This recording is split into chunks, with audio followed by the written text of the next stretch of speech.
कि उन्होंने अपने फजल और करम से हमारे इस फैसले को अल्लाह ने कामयाबी दी, अल्लाह ने अपना कर दिया।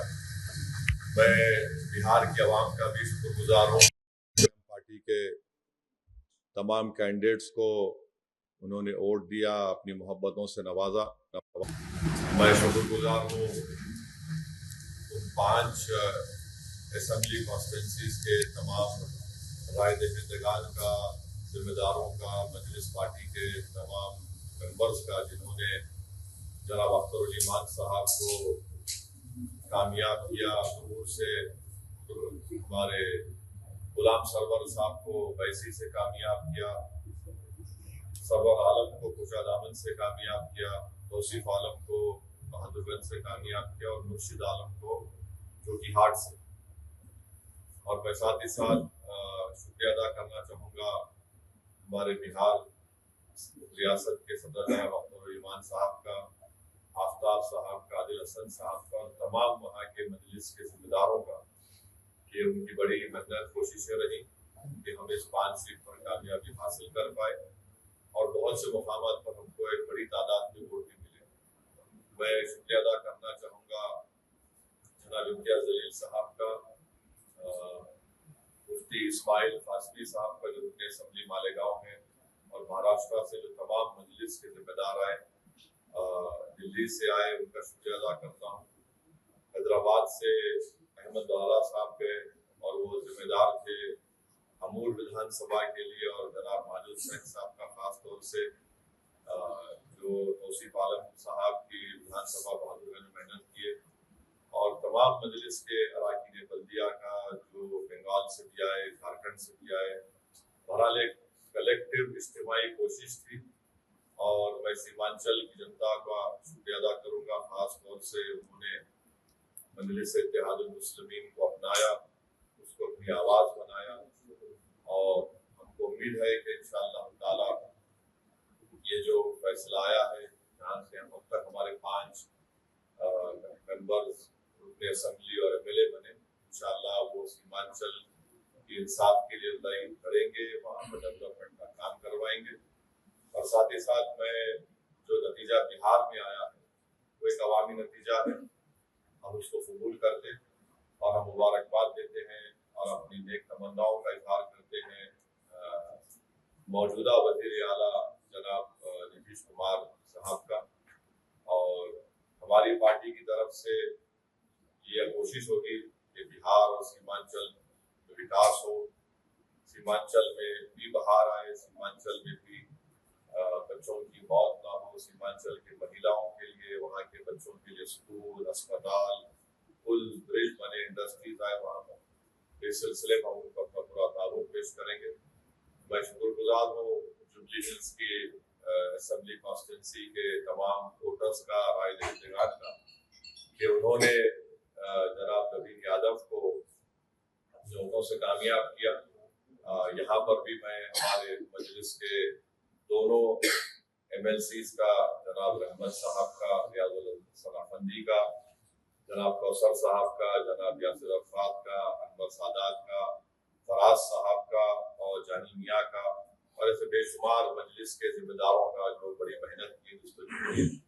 और मुझे आज चीफ मिनिस्टर जनाब रेवंत रेड्डी साहब ने भी फोन करके शुक्रिया अदा किया, मैंने उनको मुबारकबाद दी। और मैं समझता हूँ कि 2023 के असेंबली इंतखाबात के बाद ये बहुत बड़ी कामयाबी जो मिली है जुबली हिल से नवीन यादव को, इसमें बहुत बड़ा रोल CM की लीडरशिप रही, और खास तौर से उनके मिनिस्टर्स मेहनत किए। और मैं जिक्र करना चाहूँगा टेमरिस के चेयरमैन का, कि उन्होंने बड़ा अच्छा कोऑर्डिनेशन किया, उनको मुबारकबाद। और अभी एक बलरामपुर एक कॉन्स्टिट्यूंसी है सीमांचल में बिहार में, वहां पर अभी आज से अभी आधा घंटा पहले जनाब आदिल हसन साहब से मेरी बातचीत हुई थी।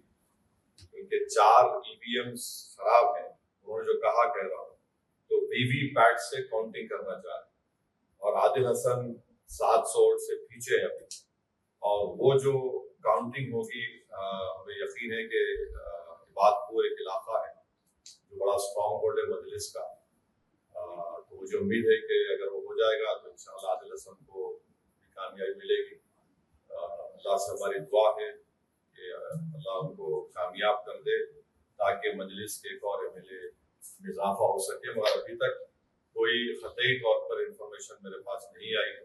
जो लास्ट मेरी बातचीत आदिल हसन साहब से हुई, बाहर निकले थे, उन्होंने मुझसे किसी के फोन पर ये कहा। तो देखना ये है कि वो कब मुकम्मल होगी, उसका क्या नतीजा आएगा। मगर बलरामपुर से बहुत अच्छे वोट हसनैन साहब ने लिया है और मगर उनको कामयाबी नहीं मिली। अरारिया से भी अच्छे वोट हमको मिले हैं मुख्तलिफ मकामात से। तो हमारी कोशिश है कि इसको और हमारी पार्टी को मजबूत किया जाए। और मैं फिर से बिहार के अवाम का शुक्रगुजार हूँ और ख़ास तौर से मैं पहले से कह रहा था कि RJD BJP को नहीं रोक पाएगी। आप मेरे स्पीचेस उठाकर देख लीजिए, मैंने ये बात कही थी। मैं बार बार आज भी बिहार के उन लोगों से अपील कर रहा हूँ जो इस गलतफहमी का शिकार है MY कॉम्बिनेशन के ऊपर। मैं पहले भी कहा, असेंबली इलेक्शन के दौरान भी कहा और आज भी कह रहा हूँ, आप सिर्फ वोट डालने वाले बनकर रहेंगे, आप वोट लेने वाला बनिए। इससे दो फायदा होगा, आपकी लीडरशिप बनेगी और आपके जरिए से आप कम्युनल और फाशिस्ट फोर्सेस को रोक पाएंगे। तो ये मुझे अपने ख्यालात का इजहार करना था। अगर आपके पास कोई सवालात हैं तो जरूर मैं सवालात का जवाब दूंगा। अगर आप 1-to-1 करना चाह रहे हैं तो आप सवालात कम करिए, क्योंकि मैं 1, 2, 3, 4, 5, 6, 22 माशाल्लाह से है और फिर हमारे हैदराबाद के लोकल न्यूज चैनल भी, इसलिए आपके ऊपर है। मैं तो बैठने तैयार हूँ, सिर्फ दुआ कर रहा हूँ कि आदिल हसन को भी अल्लाह बलरामपुर से कामयाबी दे। सर, हैदराबाद के जुबली इलाके में BRS और BJP ने शख्सी तौर पर उन्होंने टारगेट किया था, उसके बाद भी वहाँ पर कांग्रेस की कामयाबी हुई। सर क्या किया उन्होंने? BRS पार्टी और BJP के कई नेताओं ने शख्सी तौर पर जुबली आपको टारगेट किया था, आपकी पार्टी को टारगेट किया था, जो भी कांग्रेस की वोट ना वो एवं को जाएंगे, बहुत सारे मुद्दों में उन्होंने बात की। उसके बाद क्यों कामयाबी हुई? अब उनसे पूछो, उनसे पूछना पड़ेगा कि इतना बोलने के बावजूद भी हर वार्ड में उनकी शिकस्त हुई और BJP की जमानत रद्द हो गई। तो लोगों को सोचना चाहिए कि जुबली हिल्स के अवाम ने जो फैसला लिया है वो उसको कबूल करना चाहिए। हम भी बिहार में नहीं जीते, क्या मैं भी बोलूं कि हमारे हसनैन साहब ठाकुरगंज से 78,000 वोट लेके आए। मैं बोलूं कि 50,000 वोट भाजपा वाले क्यों लिए? ये वो लोग बोल रहे हैं तो खिचियानी बिल्ली खंबा नोचने के बराबर है, मैं क्या बोल सकता हूँ। सो गठबंधन कर लेंगे, गठबंधन करेंगे भाई, और पूछना चाहेंगे।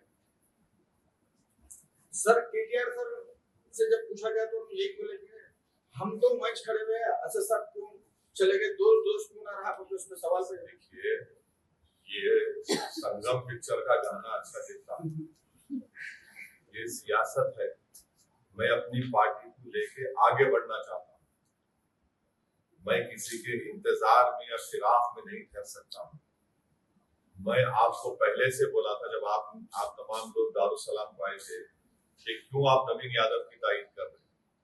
मैं आपको बोला था कि BRS का वोट गिर गया है, अब इससे बढ़ के पूर्व आप क्या करें? आप वहीं ठहरे रहिए, मैं तो रोक नहीं पाऊंगा, मगर मैं नहीं ठहर सकता ना। मैं एक पार्टी का जिम्मेदार हूँ। मेरे को अपनी पार्टी को जब लेके हम बिहार जा रहे थे, उत्तर प्रदेश में काम हो रहा है शौकत साहब की क़यादत में, वो भी आके बड़ी मेहनत की है, सब लोग आए, तो इसमें क्या अब उनको सोचना चाहिए। और अभी आदिल साहब जो बात सामने आई, आपको यहाँ पर जो लोग तारीफ करके वोट मांग रहे थे शेखपेट में, रागट में, आपके तौर पर बिहार में आके आपको फिर बीटिंग का टोकरा बना देगा। साहब भाई, बाद लोग समझते हैं कि मुझे गाली देकर अपने नंबर बढ़ा लेंगे अपनी पार्टी में। अच्छा है। हमारी वजह से अगर आप मुझे गाली देने से आपका नंबर बढ़ रहा है अपनी पार्टी में, कोई बात नहीं। हम तो भारत की सियासत की लैला है, ये तमाम हमारे मजनू हैं।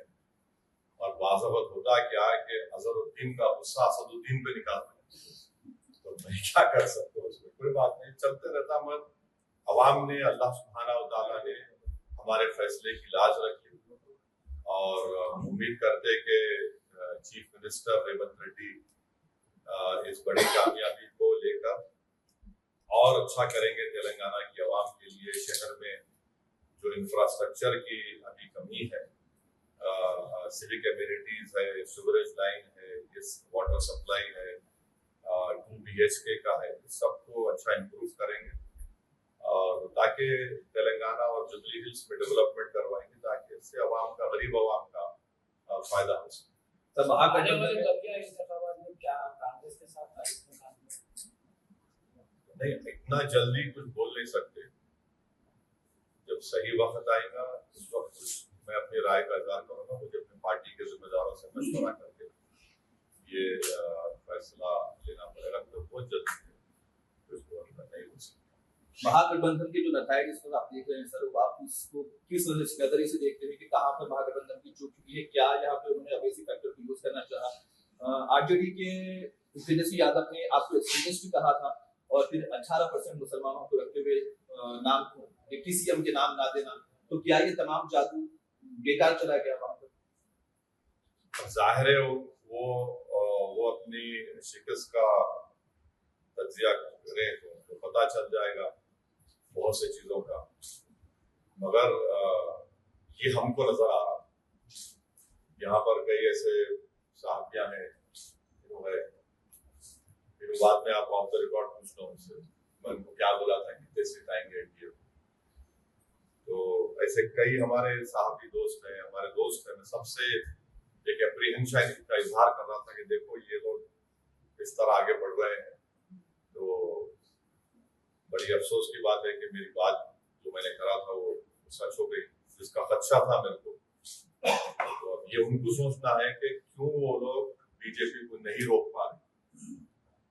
अगर आप ये समझते कि मुझे गाली देके, मुझ पर पत्थर मारकर, मुझ पर उंगलियां उठाकर, मुझे कुछ बोलकर आपका गम हल्का हो जाता है, तो बी माय गेस्ट। अगर आप वाकई में कुछ कोर्स करेक्शन करना चाह रहे, अब जैसा मैं सुना अखिलेश यादव का स्टेटमेंट आया, वो बोले SIR की वजह से। कब तक आप SIR EVM के ऊपर बकवास बात करेंगे? छोड़िए इसको, आप देखिए आपकी कमजोरी कहाँ है। अगर आप इस तरह से सोचते रहेंगे कि हम ये हैं और हमको जनता वोट डालेंगी, ऐसा नहीं होने वाला है। आपको सबसे पहले तो आपको बड़ा हम्बल होना पड़ेगा।